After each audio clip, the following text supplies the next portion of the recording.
Alors, déjà, je pense que lorsqu'elle a éprouvé son marché, parce qu'on ne prend pas l'argent des gens sans être sûr du marché, des process, du produit, de la valeur de ce qu'on va vendre. Lorsqu'on sait qu'on a un produit, il y a 10 000 personnes qui vont acheter, là c'est beaucoup plus engagé. Et lorsque j'ai commencé depuis ma cuisine, ce n'était pas le bon moment. Vous m'aurez donné 10 millions à cette époque, je les aurais dilapidés parce que je n'avais pas encore compris c'était qui ma cible, comment approcher ma cible, pourquoi est-ce que ma cible achète, comment améliorer le produit, comment et tout. Mais au bout de 4-5 mois dans ma cuisine, j'ai rapidement compris qu'il y avait effectivement une très grande cible, que ma cible c'était, bon, en tout cas pour les bourrées, c'était la cible moyenne à élever, des mamans d'un certain rang qui n'ont pas le temps de cuisiner elles-mêmes à la maison, mais qui recherchent comme la fraîcheur, le tal et tout. Donc c'est à ce moment-là que je me suis dit, effectivement, je suis sûre que je peux prendre l'argent des gens. Donc c'est à ce moment-là aussi. Ça veut dire qu'on ne demande pas l'argent des gens pour se lancer. Est-ce que c'est clair? On ne demande pas l'argent pour commencer un business. C'est bien ce que tu dis, hein? Bien sûr, il faut faire d'abord les premières erreurs, avoir les premières pertes, voir les premiers challenges du marché. Et lorsqu'on pense qu'on a quand même 80-70% de maîtrise, on peut se lancer. Qui t'a accompagné dans cette levée de fonds? Parce que tu as dit tout à l'heure que tu as appris un cabinet sans avoir besoin du nom. Quels sont les corps de métier qui t'ont accompagné? Et tout le monde n'est pas ingénieur ni technicien ici. Est-ce que quelqu'un qui n'est pas ingénieur peut aussi faire une levée de fonds? Alors, bon, on a dit qu'on dit la vérité. On dit la vérité. Le pays ici. Bon, quand on a lancé la levée de fonds, on avait besoin de 35 millions. On a contacté un monsieur qui avait un cabinet et qui nous a accompagnés et tout. Et bien sûr, il devait avoir son pourcentage. Et le deal, c'était que, une fois qu'on a levé des fonds, il nous aide pour la structuration post-levée de fonds. Sauf que le gars, dès que le gars a eu son pourcentage, il a trouvé le travail ailleurs et il nous a laissé là face à nos responsabilités, face à nos investisseurs. Du coup, j'ai eu recours à un cabinet, le cabinet Moukouri & Partners, que je salue, franchement, incroyable ce cabinet. Maître Moukouri, je n'avais pas d'argent pour la payer. Je suis allée vers elle, je lui ai dit, maître, voici mon projet. J'ai déjà pris l'argent des gens. On a déjà commencé les travaux et tout. J'ai contacté ce cabinet, il nous a laissé à mi-cheveux. Et du coup, elle m'a dit non, ne t'inquiète pas Naomi, franchement je crois en ton projet, c'est un projet intéressant et tout. Si tu veux me payer, si tu ne peux pas me payer, donne-moi un pourcentage dérisoire de ton capital et je vais t'accompagner jusqu'au jour.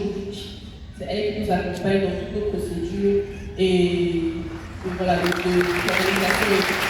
Donc moi je pense que lorsqu'on veut lever des fonds, lorsqu'on veut prendre de l'argent à des tiers, il faut forcément s'accompagner par un cabinet d'avocats pour se protéger soi-même avant même de protéger les investisseurs.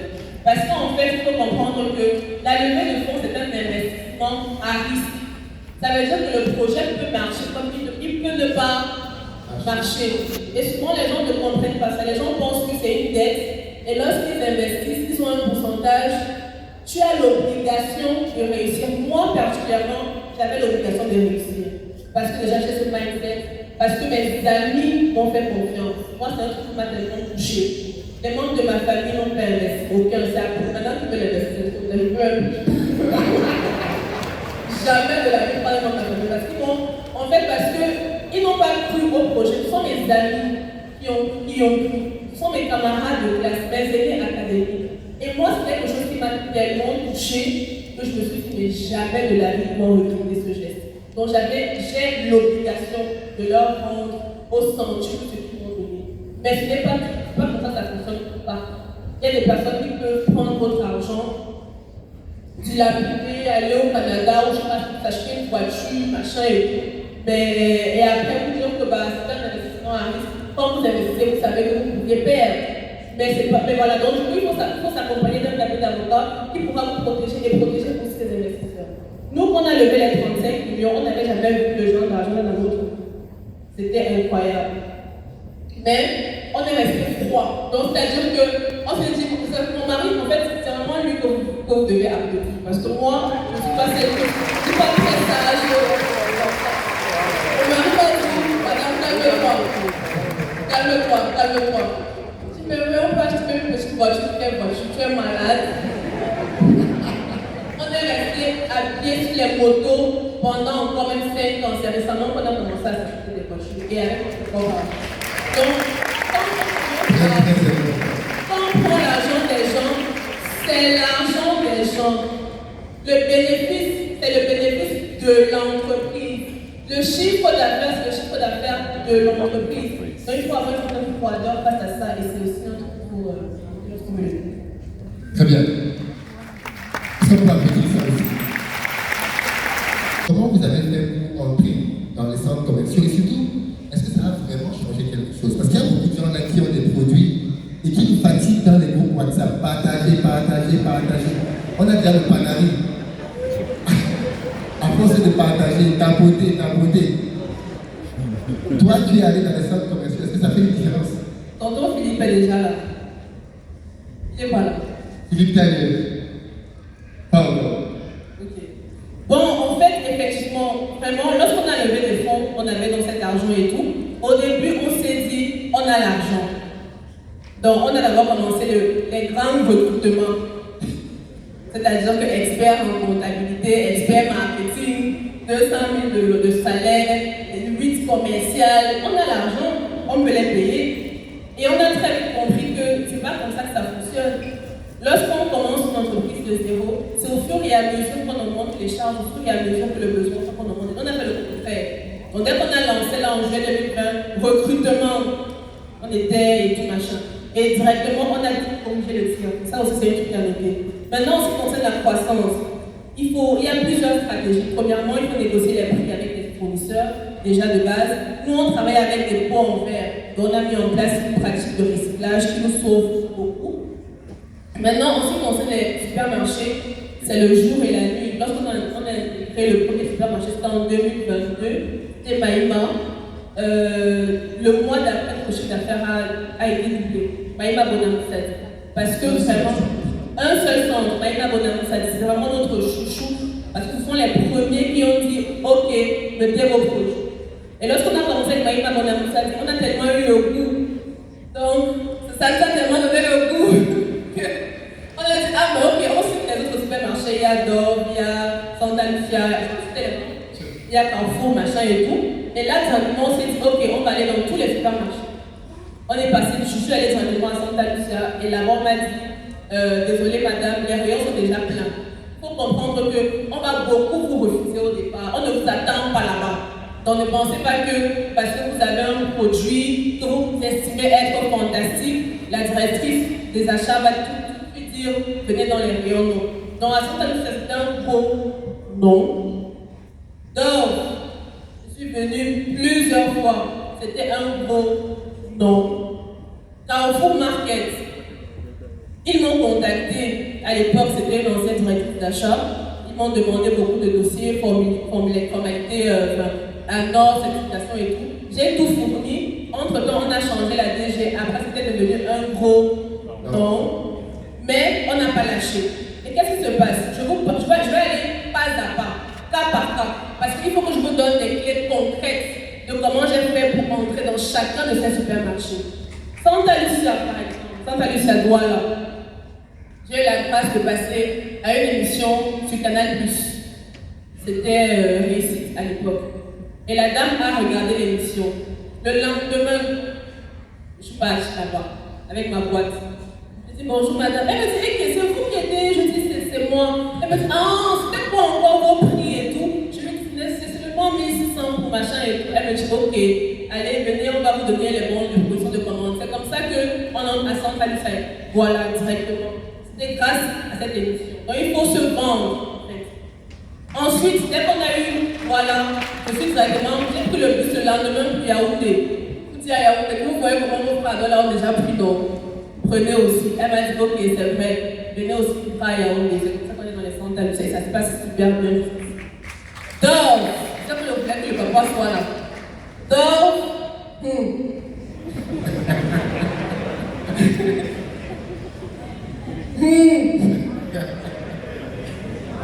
Donc, en fait, je suis venue à Dove tellement de fois. Et en gros, il n'était pas intéressé parce que les esprits te donnaient et tout avant. Un jour, mon téléphone était déchargé. Donc, je charge mon téléphone. Je vois M. Philippe Daniel passer devant moi. Je me suis dit, ce n'est pas le PDG de Dove ici.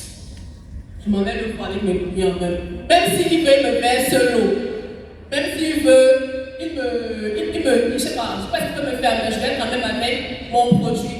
Je dis bonjour monsieur, il me dit bonjour ma fille. Je dis bon monsieur, je suis promotrice de marque camerounaise de produits infantiles. Ils sont dans tous les supermarchés, sauf chez Dove. Il me dit ah bon? Je dis oui, sauf pas, sauf à Dove. Il me dit pourquoi? Je ne sais pas monsieur. Je ne sais pas. Il me dit ok, il regarde et tout. Il me dit certifié, je dis oui. Je dis ok, laissez-moi, je passe un coup de fil. Passe un coup de fil. Directement, je monte. Le même jour. Le même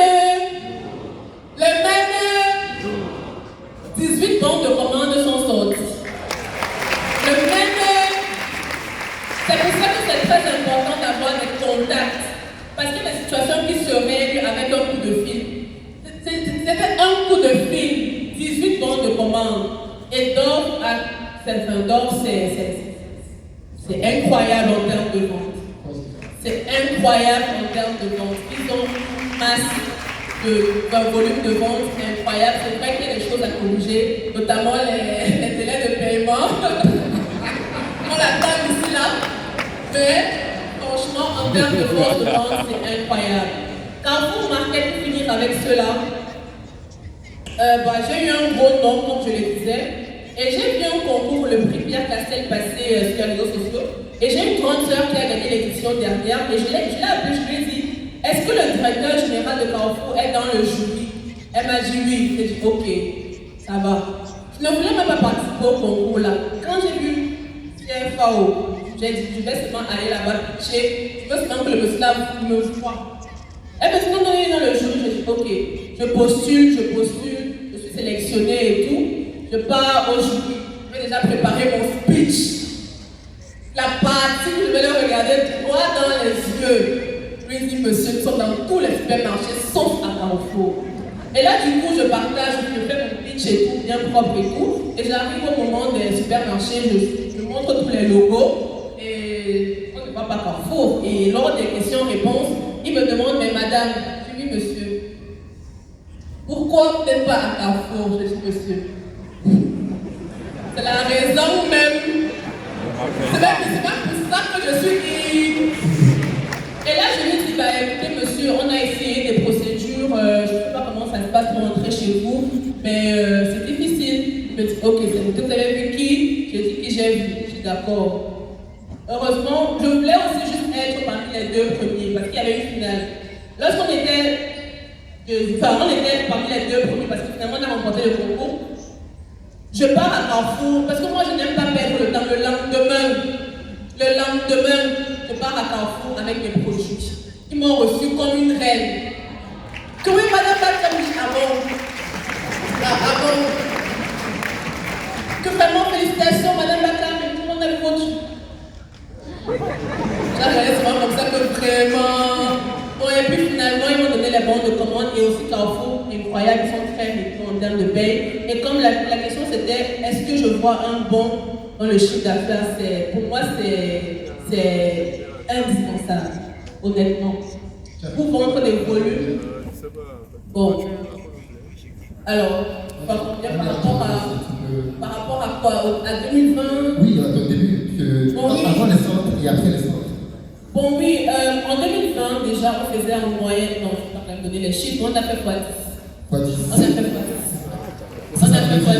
Facilement. Parce qu'aujourd'hui nous sommes dans tous les supermarchés, nous sommes dans plusieurs régions également, au nord, à Gawa, Maroua, Gaoundéry, Boya, machin, nous sommes vraiment partout. Et vraiment les volumes c'est la base lorsqu'on veut faire du chiffre. Maintenant il y a aussi des défis, il y a des défis de trésorerie, parce que tous les supermarchés ne payent pas cash, il faut prendre ça en compte, il faut être préparé lorsqu'on est dans les supermarchés. Si vous n'avez pas une trésorerie qui vous attend, qui pourra financer le besoin de roulement, il faut diversifier les sources de revenus.